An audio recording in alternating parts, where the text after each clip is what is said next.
So for this deck, I run 26 basic forests. On top of that, I'm going to run 6 non-basic lands, being Dryad Arbor, Yavimaya Cradle of Growth, Rogue's Passage, Karn's Bastion, Nykthos Shrine to Nyx, and Beseju, who endures.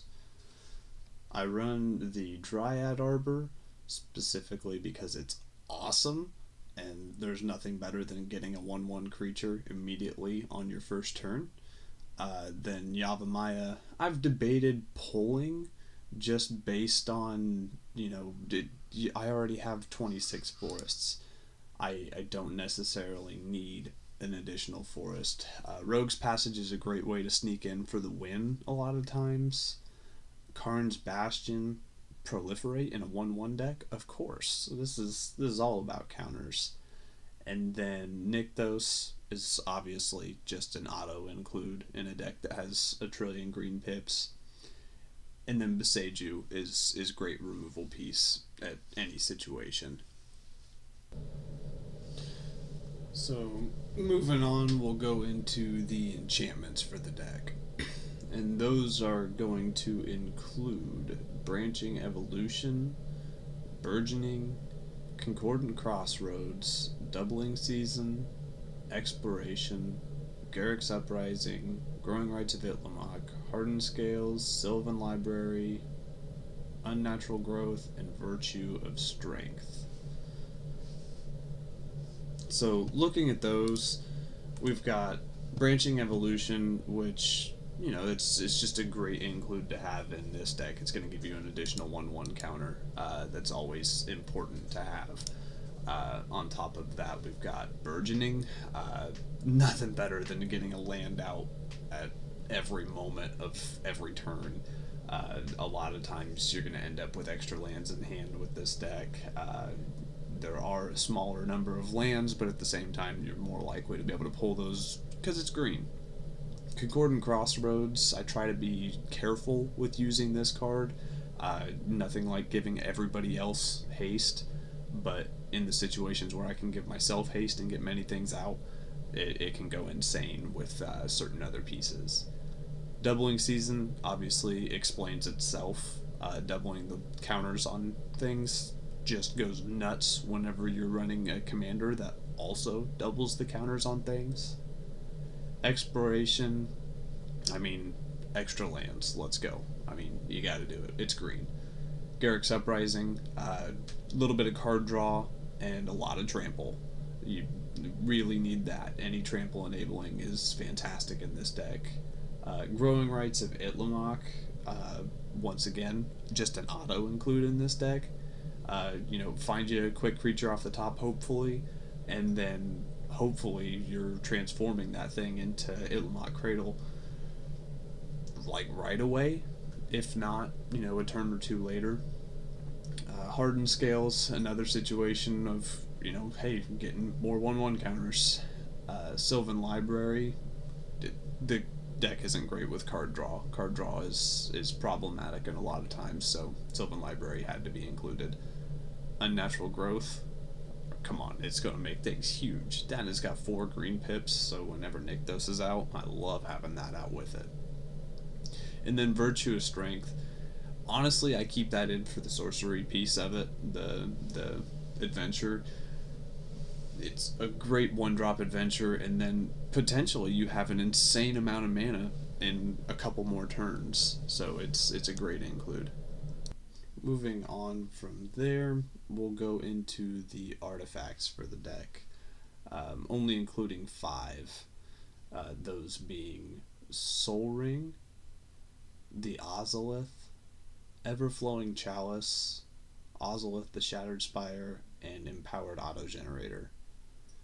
So with those, of course, Soul Ring, auto include, it's a commander deck, you have to run it. The Ozolith, it's fantastic with counters. It's just insane, and obviously it had to be included without question. Everflowing Chalice is a really fun piece to have, especially whenever you have either Doubling Season or the commander out. You can just create a redonkulous amount of mana. From there, Ozolith the Shattered Spire. I mean, it's a great include. It just kind of fits into the theme of the deck. I've debated switching it with other things, but it's still a good include. And then Empowered Auto Generator is kind of the same situation as Everflowing Chalice.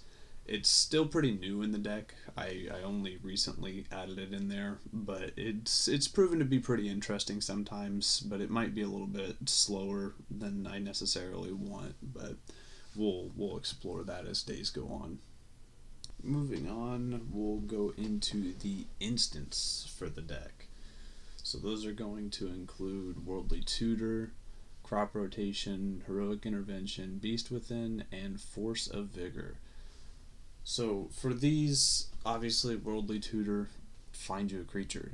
There's great opportunities to pull wonderful things with the tutor. It just what it is. Crop Rotation, same situation, but with a land. I almost immediately always get Nykthos, but there's opportunity to get Rogue's Passage to pull off sneaky wins as well. Heroic Intervention is a great protection piece. Always have to run something similar to that. And then Beast Within is just removal in general. Great removal piece.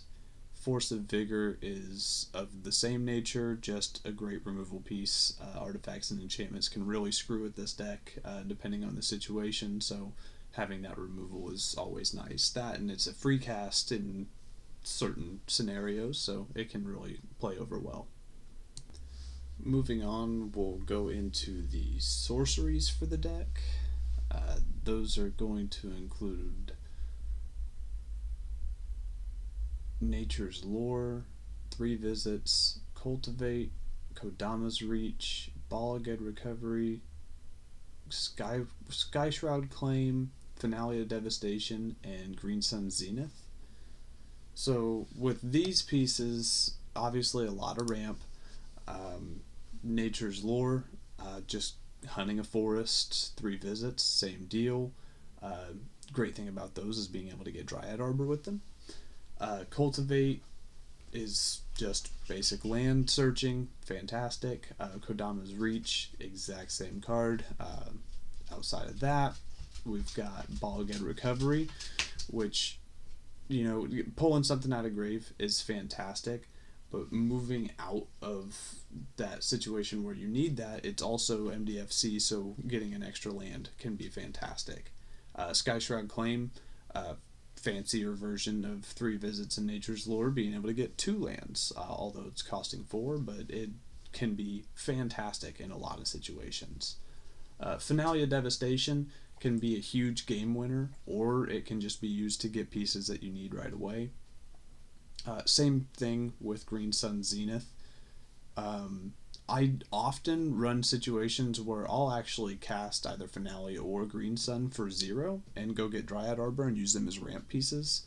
Other times I'll run them and get, a Mana Dork or something. I'll play them really, really early, and it often works out in my favor. So those pieces can be game winners or just ramp pieces at the end of the day. Moving on from there, we'll go into the Planeswalkers for the deck, and these are a lot of fun because of Vorinclex doubling counters. So we have Garruk Unleashed, Renin 7, Vivian Reed, Garruk Caller of Beasts, and Nissa Who Shakes the World. So I have a deep obsession with being able to play these during any game with this deck. It's so much fun to be able to pop one of these off and then ult him on the same turn, because having Vorinclex out and playing them, you immediately double the counters that they would be entering with. So I always just have a fantastic time pulling one of these guys off. So with Garruk Unleashed, his +1 is up to 1 target creature gets +3/+3 and gains trample until end of turn. Decent, but nothing crazy. Once again, I'm running most of these for their alts. Then the -2 is to create a 3/3 green beast token. Then, if an opponent controls more creatures than you, you put another loyalty counter onto Garruk. Still, just going for the ult on this one. This one I only play if I have Vorinclex out, because that emblem says at the beginning of my end step, I get to search my library for a creature card and put it directly onto the battlefield. That goes absolutely insane. At the end of every turn, I'm just popping something crazy out, and it's just awesome. It's a newer include in the deck. I don't know how much I like keeping it in there, but that alt is so much fun to be able to pull off.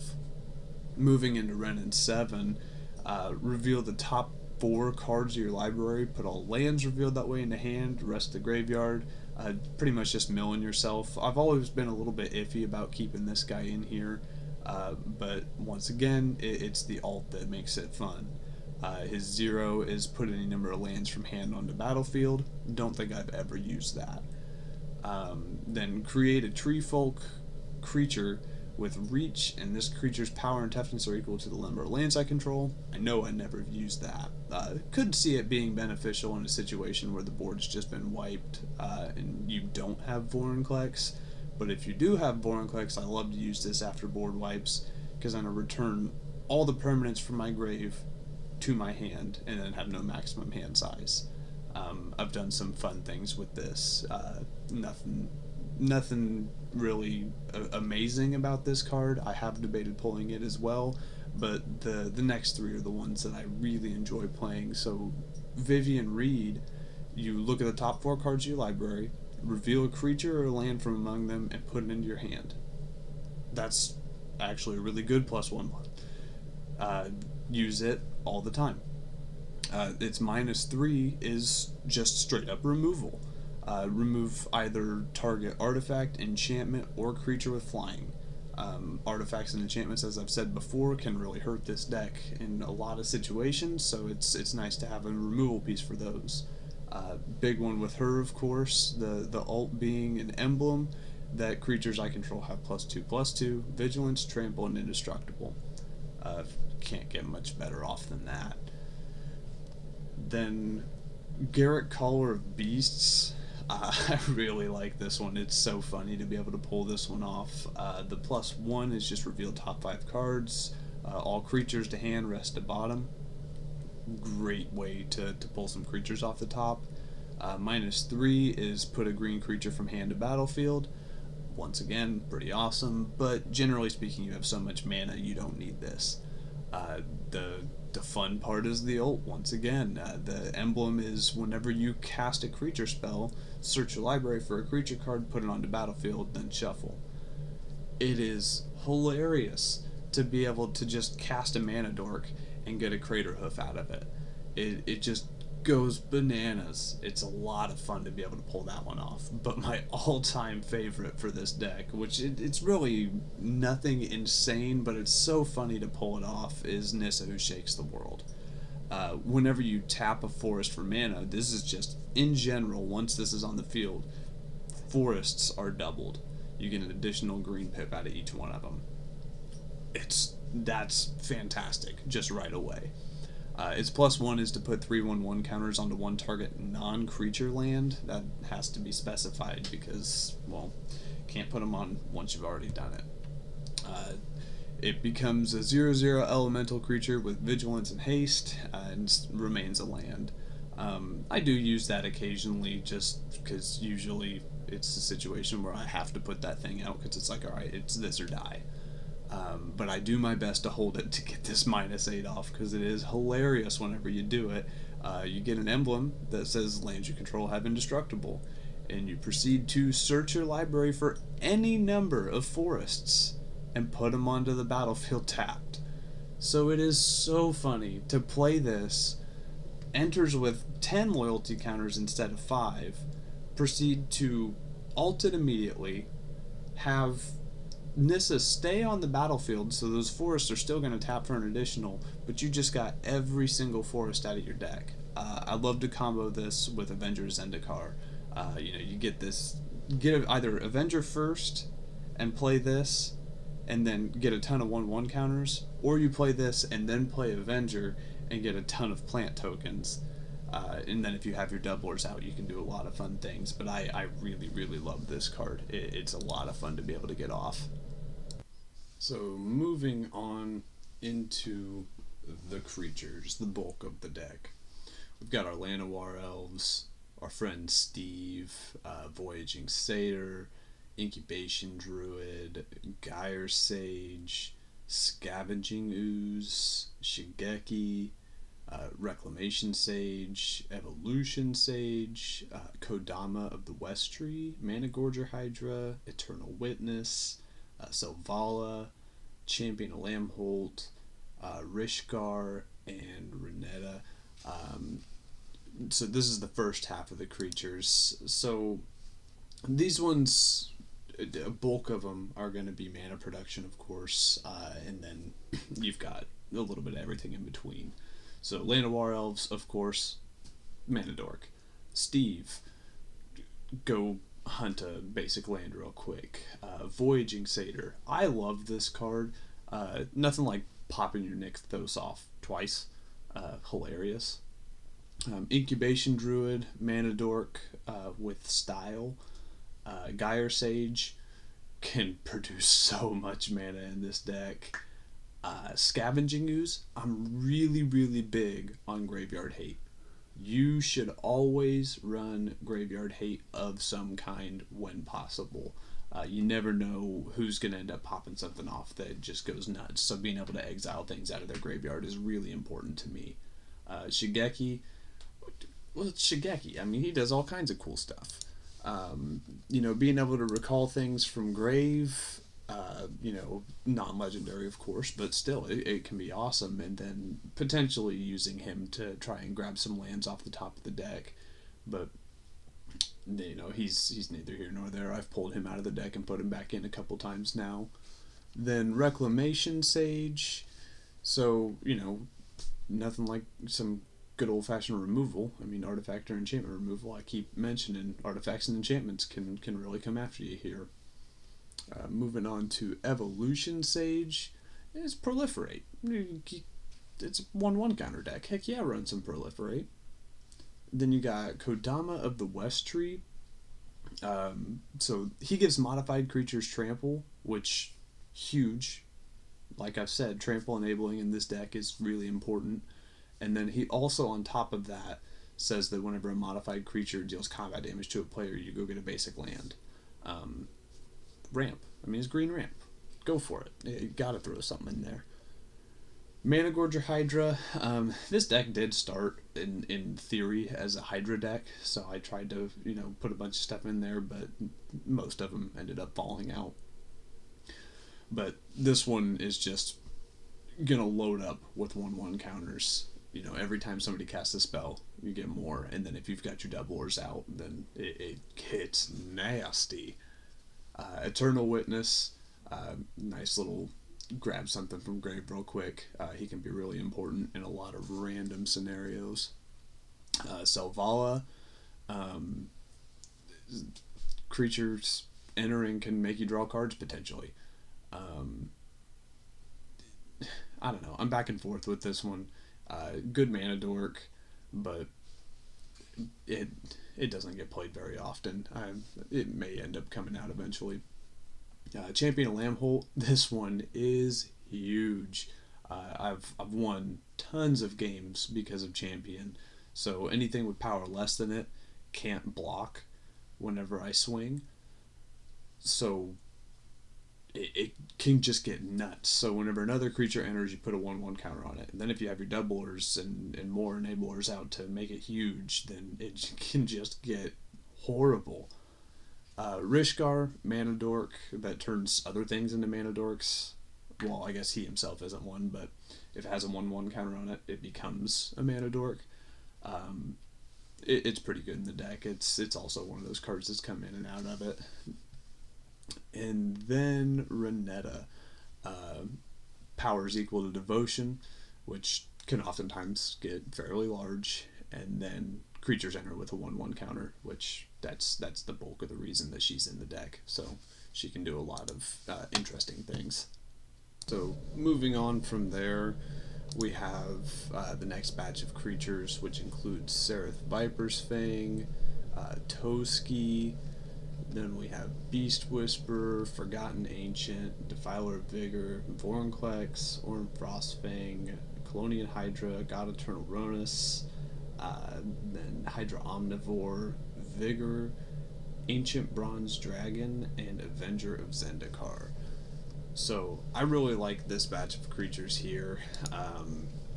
A lot of good stuff for what this deck wants to do. So we've got Seraph Viper's Fang, which other tapped creatures have Death Touch, other untapped creatures have Hexproof, and then pay 1 and tap her to untap a target creature or land that you control.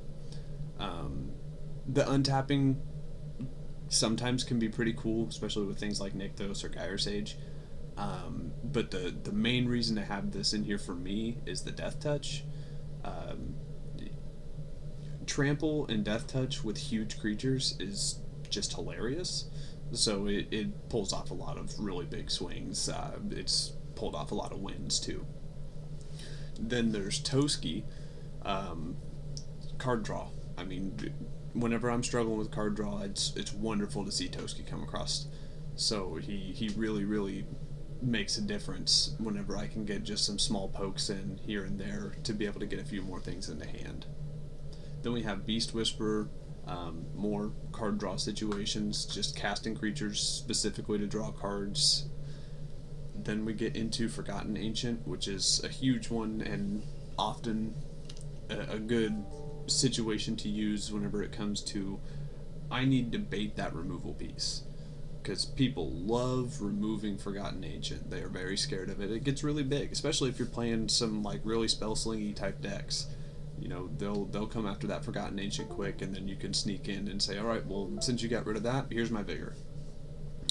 You know, things are outside. You know, you never know what you could pull off, but if you do keep Forgotten Ancient on the board, he'll get huge, and he'll make something else huge, and it's fantastic. Defiler of Vigor, good 6/6 trampler to begin with. You can change your 1 green mana pip on each of the permanent spells you cast into Phyrexian mana, so just pay 2 life instead of using a green.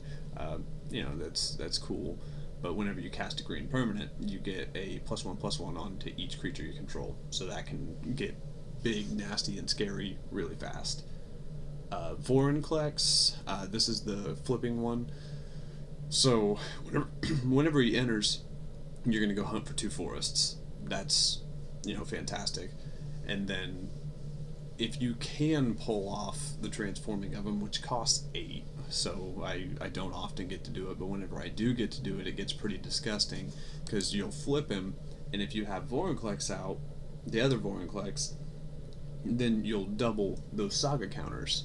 So all within flipping him, you'll mill 10 cards, put two creatures onto the battlefield, and then immediately distribute 7 1/1 counters among your creatures. That gets nasty. And then his last one is all your creatures end up with pay 1 and fight target creature you don't control. And then it just turns back into Vorinclex. So there's some fun things that can be done with him. I've had a lot of fun random situations where he comes up and just does his thing. Then we got Orin Frostfang, same situation as Seraph.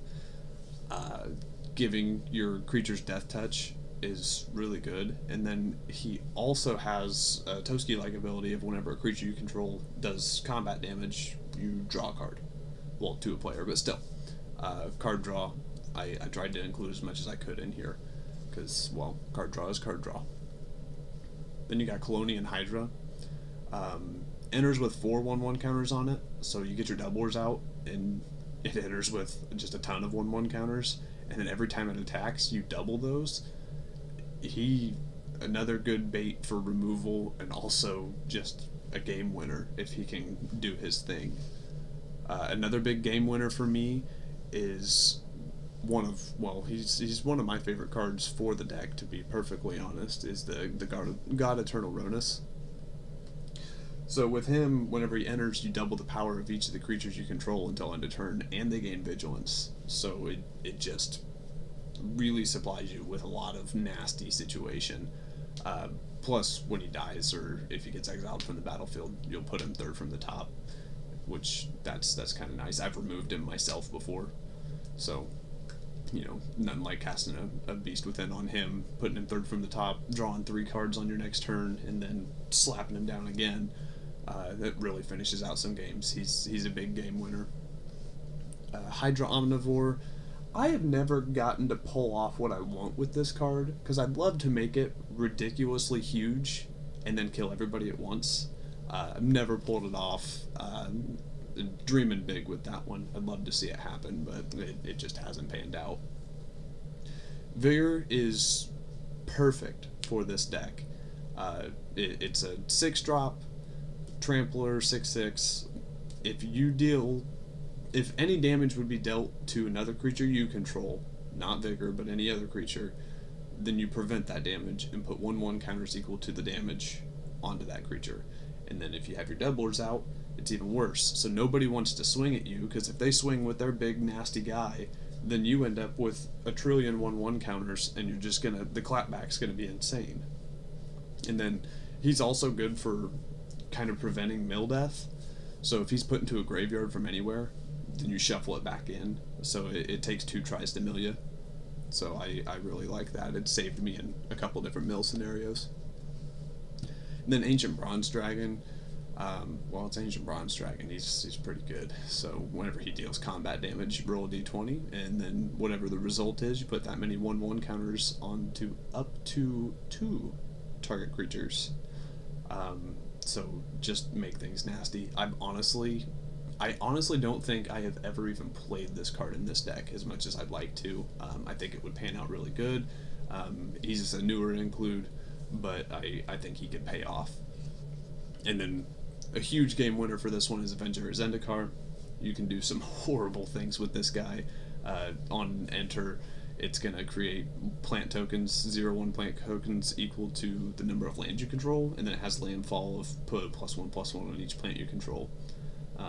Like I said earlier, I love using this with Nissa. You'll end up doing something ridiculous, whether you do it one way or the other. Either way is going to be funny. So it's won me games. It's saved me in games where I can just make a bunch of blockers. It's a really good include in this one. So for the last couple creatures that are in the deck, these are potentially big game winners. We got 4 more. Those are going to be Craterhoof Behemoth, Wildwood Scourge, Primordial Hydra, and Hungering Hydra. So with these 4, they're pretty big game winners, to be perfectly honest. Craterhoof Behemoth is, the green game winner. I can't tell you how many times that I've won because of a Craterhoof Behemoth getting slapped down on the battlefield, making everything +X+X, where X is the number of creatures you control, can, turn into a horrible thing. Especially if it comes after an Avenger of Zendikar, where you get 7 or 8 different plant tokens, then you're making things big and trampoly, and it's just going to finish the game out. Wildwood Scourge is an X cost spell, so with this one, it's going to enter with X counters. If you got your doublers, it's going to be potentially a lot more than X. And then whenever 1 or more counters are put onto another non-Hydra creature, you put a +1/+1 counter onto Wildwood Scourge. So it's got a lot of ways to get really big, really fast. Moving into Primordial Hydra, that one, same deal. X 1/1 counters, give it the doublers, and it's huge. But at the beginning of upkeep, you double the number of counters on it. And then it has trample as long as that's 10 or more. It's always 10 or more, so it always ends up in trample, and it can be a real big game winner. If they don't remove it, then it's just going to be ridiculous, so it's a great way to bait that removal. It's just going to go away quick, because if they don't remove it, then you're going to have a 40/40 swinging at you any second now. And then finally we got Hungering Hydra. Once again, X spell, but this one can't be blocked by more than 1 creature, so whenever you give it trample, it really tramples through, and whenever it's dealt damage, you put that many 1/1 counters on it. So they don't want to block with something too big. They obviously can't block with anything more than 1 creature, so you can turn this into a lot of terrible things, and all of those trample enablers really pay off whenever it comes to these final X spells that are sitting in the deck. They can really make or break the situations. And then you've got Vorinclex, of course, as we've been going through this whole time, which doubles all the counters that you're using and then halves all the counters everybody else is using. So that's the sum up of this whole entire deck. I hope you enjoyed the video. Be sure to give it a like on your way out. I'd love to be able to do more content like this, and also some gameplay videos to really show how it plays and what it can do and what we're going for, and kind of see where it lays out. So that'll have to do it for this one.